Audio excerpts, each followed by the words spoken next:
Going back to Oklahoma and what you were talking about, the movement that's going on there. Do I get the job, by the way? Yeah. I know you're seeing more people. Are you familiar with the charter school movement in California? Yeah. And how do you think that fits in with what's going on in Oklahoma and other places around the country? Well, I mean, charter schools are very interesting. I mean, they're effectively public schools paid for out of the public purse, but they have freedom to innovate, and some of them do. You know, there are great charter schools. There are also some terrible charter schools. There are great public schools and some terrible public schools. But the same thing has happened in the UK now. There's a whole movement for what are called academies and free schools. Some of them are great and some of them aren't. I don't think that it's the legal status of the school that makes the big difference, really. It's the quality of the people in it. And there's plenty of room for people in the system to innovate if they have the right leadership and the right encouragement. So I don't think any of these things are silver bullet. I'm all for diversity, by the way, but and some degree of choice. But a lot of these systems that seem to be so promising end up not really working. I mean, there's been a movement towards free schools in Sweden that's been a bit disappointing in terms of the original expectations. You know, one idea that seemed to make a lot of sense to some people, not to me, but it did to a lot of people, was to introduce vouchers into education so that, you know, people can go and spend their money where they want. And introducing that kind of market economy into education has all kinds of pitfalls, because in the end, education is not a business like that.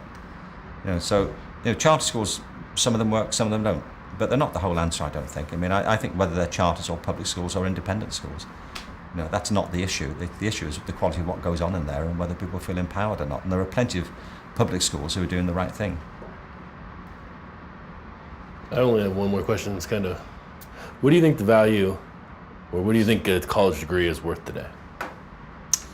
Well, it depends how you count it, doesn't it?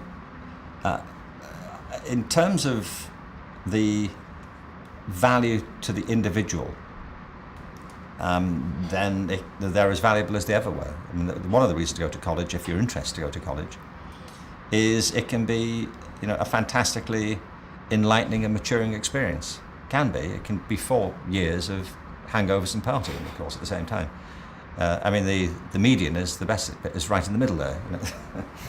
But one good reason to go on to further forms of education is for personal growth and enrichment and development. And if that is the right move for an individual at a time, I wouldn't try to talk you out of it.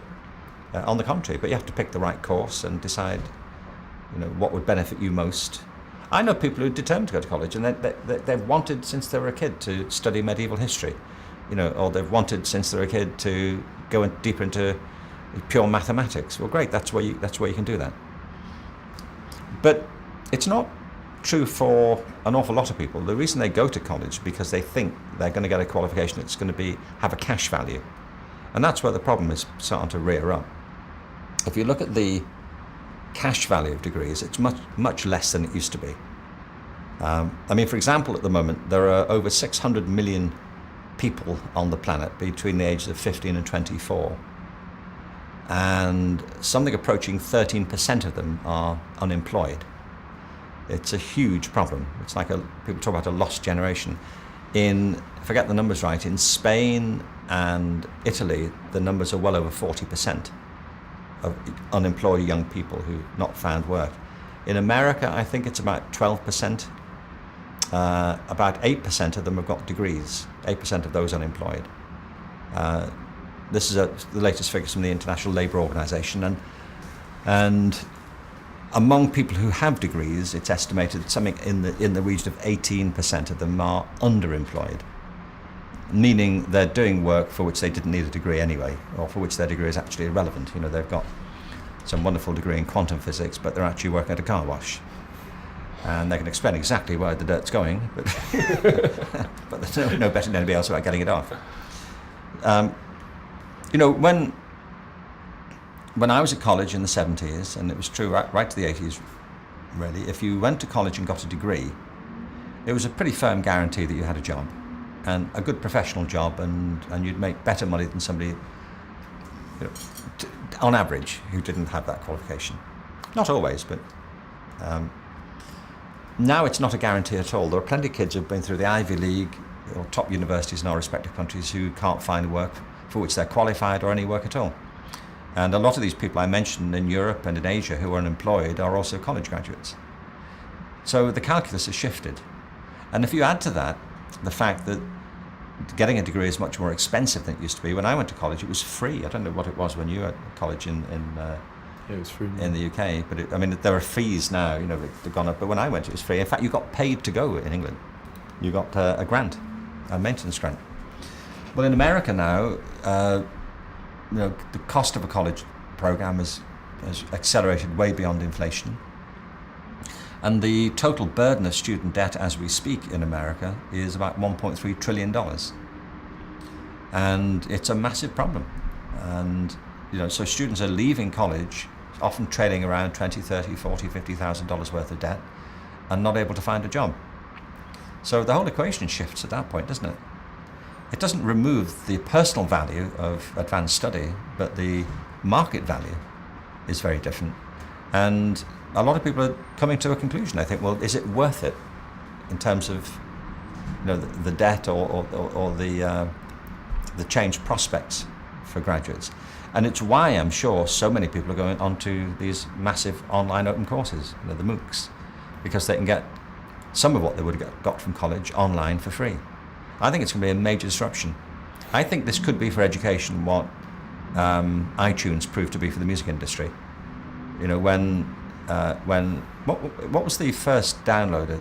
Napster. When Napster came out, the music industry just closed ranks and thought this will not happen.